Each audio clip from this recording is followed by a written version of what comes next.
Computer technical academy. देखिए आज हम लोग पढ़ेंगे रैम के बारे में। पिछले क्लास में हम लोग ने रैम को क्लियर किया था, रैम को क्लियर किया, प्राइमरी मेमोरी के पार्ट्स को क्लियर किया। आप लोग रैम पढ़ के किस पे जाते हैं? रोम पे। देखिए आपका रोम 4 प्रकार का होता है।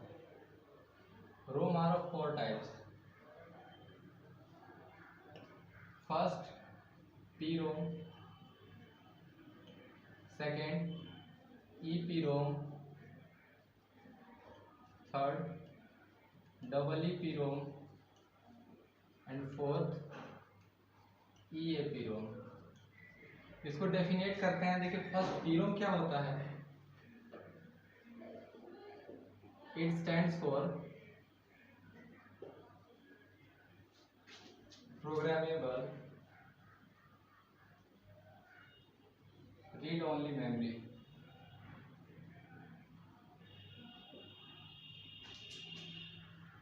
We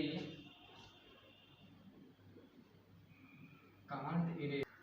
देखिए रोम का 4 पार्ट, चारों को डेफिनेट किए हैं यहाँ पर। अगर आपको दिक्कत होगा तो वीडियो को पॉज करके नोट्स कॉपी तैयार कर ले अपना, ठीक है। सबसे पहले देखते हैं पी रोम क्या होता है। It stand for programmable read only memory, ठीक है। मतलब इससे सिर्फ प्रोग्राम में लिखा हुआ को पढ़ा जाता है।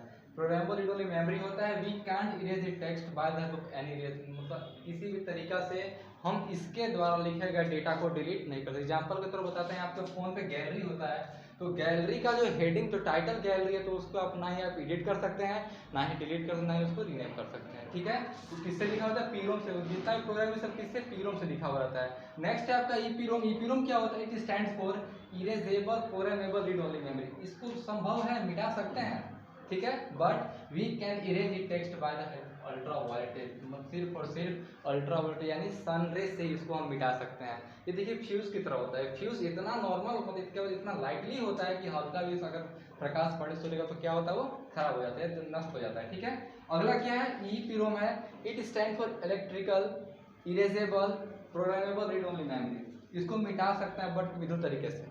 इसको मिटा सकते हैं बट किस तरीके से? विद्युत तरीके से। We can erase text by the help of 12 volt DC supply of electric, मतलब बिजली के 12 वोल्ट डीसी करंट के थ्रू इसको हम क्या कर सकते हैं? इरेज कर सकते हैं। अब जैसे कि एग्जांपल चार्जर लेते हैं। चार्जर में होता है, जो डिजिटल चार्जर होता है उसमें किट होता है। किट में एक छोटा सा ये रोम लगा रहता है, जिसमें कि स्टैंड टाइप में रहता है, जिसको पेस्ट किया जाता है उसके किट में, यानी हार्डवेयर में। तो उससे क्या बोलते हैं हम? यही आपका EEE रोम है। इसमें होता है करंट सप्लाई होता है। आपके फोन का बैटरी का 3.7 वोल्ट करंट होता है, वही यहाँ से फ्लो होता है कि यहाँ से फ्लो होगा तो बैटरी चार्ज होगा। बट अगर इसको हम अधिक करंट फ्लो होगा तो होता क्या है? यहाँ पे क्या होता है? ये खराब हो जाता है, नष्ट हो जाता है। तो यही बोला गया है कि डबल ई पी रोम को हम 12 वोल्ट डीसी करंट के जरिए उसको मिटा सकते हैं, नष्ट कर सकते हैं। आपका लास्ट ये पी रोम है। It stand for erasable alterable read only memory, मतलब इसको मिटा भी सकते हैं और अल्टर मतलब परिवर्तन करना होता है। इसको मिटा भी सकते हैं और अल्टर भी कर सकते हैं। If we write in this memory, अगर हम मिटाने के बाद अल्टर करने के लिए अगर इस मेमोरी में लिखते हैं तो वहाँ नहीं कहीं और दूसरे एरिया में जाके लिखते हैं। इसलिए मानते हैं कि हम किसी भी रैम मेमोरी में बिल्कुल नहीं लिख सकता है, यानी मैं रैम मेमोरी में लिखना बिल्कुल असंभव है। इसके एग्जाम्पल के तौर बताते हैं आपको। जैसे कि ये चार्जर हुआ, ये खराब हो गया, ये अब इसका जो था डबल ई पी रोम या ये पी रोम खराब हो गया, तो खराब होने बनवाते हैं, बन तो जाता है, बट बनने के बाद ये नहीं कि जितना करंट पहले फ्लो होता था उतना ही फ्लो होगा। या तो करंट कम होगा या तो ज़्यादा होगा, या तो आपका फ़ोन स्लो चार्ज होगा और ज़्यादा होने के बाद फ़ोन डैमेज होने की संभावना ज़्यादा रहती है। देखिए हम लोगों ने यहाँ तक प्राइमरी मेमोरी कंप्लीट कर लिया, यानी प्राइमरी मेमोरी है 2 पार्ट्स में बटा हुआ है, रैम और रोम में। रैम जो है वो 2 पार्ट्स में बटा हुआ है, एस रैम और डी रैम में, और रोम जो है 4 पार्ट्स में बटा, P ROM, E P ROM, double E P ROM, E A P ROM. इसे पढ़ते हैं सेकेंडरी मेमोरी क्या होता है। आप लोग को पहले ही बता चुके हैं स्ट्रक्चर डायग्राम में कि सेकेंडरी मेमोरी जो होता है वो प्राइमरी के बाद यूज पड़ता है, ठीक है। इसको डेफिनेट करते हैं यहाँ पे। सेकेंडरी मेमोरी ये होता क्या है? देखिए it's named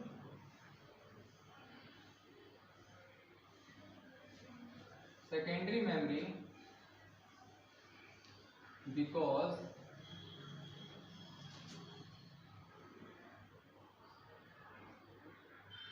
it is needed after primary memory।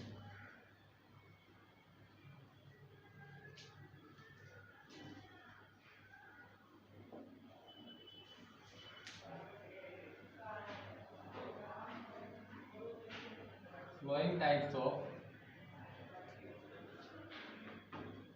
secondary memory,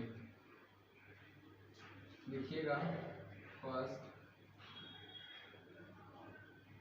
floppy disk, second hard disk, third होगा आपका कॉम्पैक्ट डिस्क,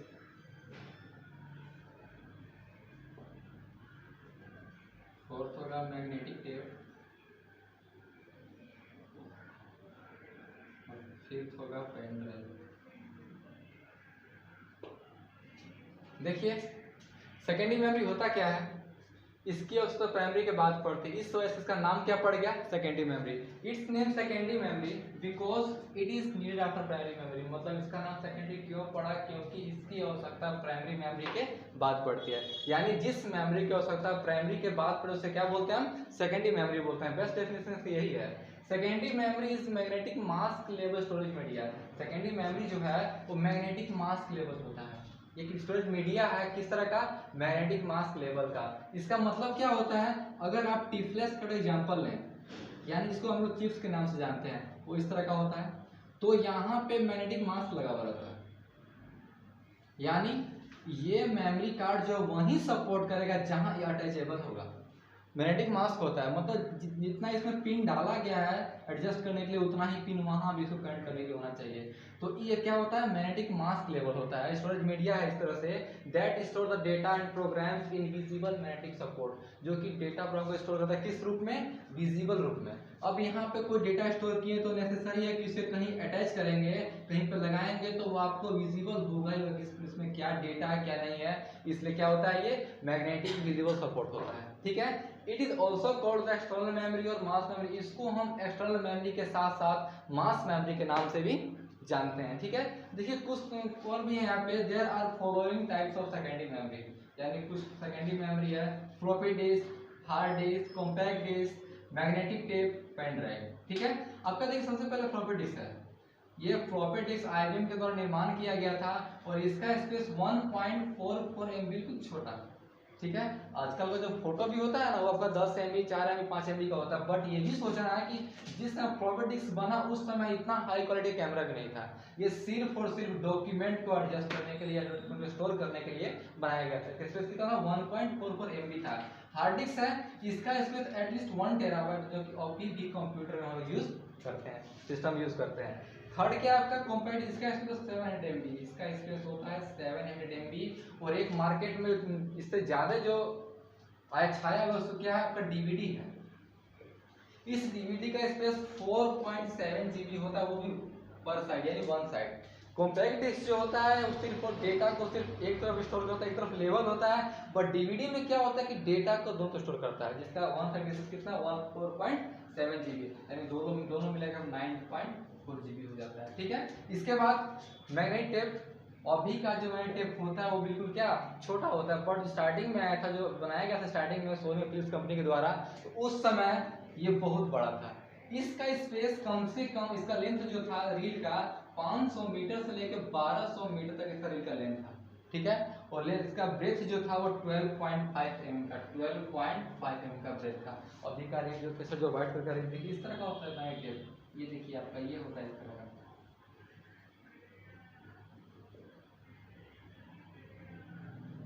ठीक है, ये यहाँ से रील निकलता है, यहाँ तक आता है, फिर पूरा जब यहाँ से पूरा खत्म हो जाएगा तो इसको पलट देते हैं दोबारा, फिर यहाँ से यहाँ कंटिन्यूसली चलता है। ये अधिक टेप रिकॉर्डिंग के लिए यूज किया था। ठीक है, और नहीं पहले यूज किया था, हमेशा क्या टेप रिकॉर्डिंग के लिए यूज करते थे। लास्ट है पेन ड्राइव। ये आपका लेटेस्ट टेक्नोलॉजी है जो मार्केट में छाया हुआ है। ये आपका 2 GB, 4 GB, 8 GB, 16 GB, 32 and so on, इस तरह से आपको मार्केट में अवेलेबल है। बस आज के क्लास में इतना ही। हम लोगों ने सेकेंडरी मेमोरी के साथ साथ प्राइमरी का कुछ पार्ट्स भी पढ़ा। आज के क्लास में इतना खत्म करते हैं। नेक्स्ट क्लास में इसके बारे में पूरा डेफिनेट करेंगे। फ्लॉपी डिस्क क्या है, कब बना, कौन बनाया, किस तरीके से बना, क्या लग के बना। हार्ड डिस्क हो गया, कॉम्पैक्ट डिस्क हो गया, मैग्नेटिक टेप हो गया, पेन ड्राइव हो गया। इसका डिटेल नेक्स्ट क्लास में करेंगे। बस आज के वीडियो में इतना ही। और अगर कहीं इसमें दिक्कत हुआ हो तो कमेंट सेक्शन में कमेंट कीजिए। किसी भी तरह का प्रॉब्लम हो कमेंट जाए कीजिए कि मैं अपने प्रॉब्लम आपके प्रॉब्लम को दूर करने का प्रयास करूँ। Thank you.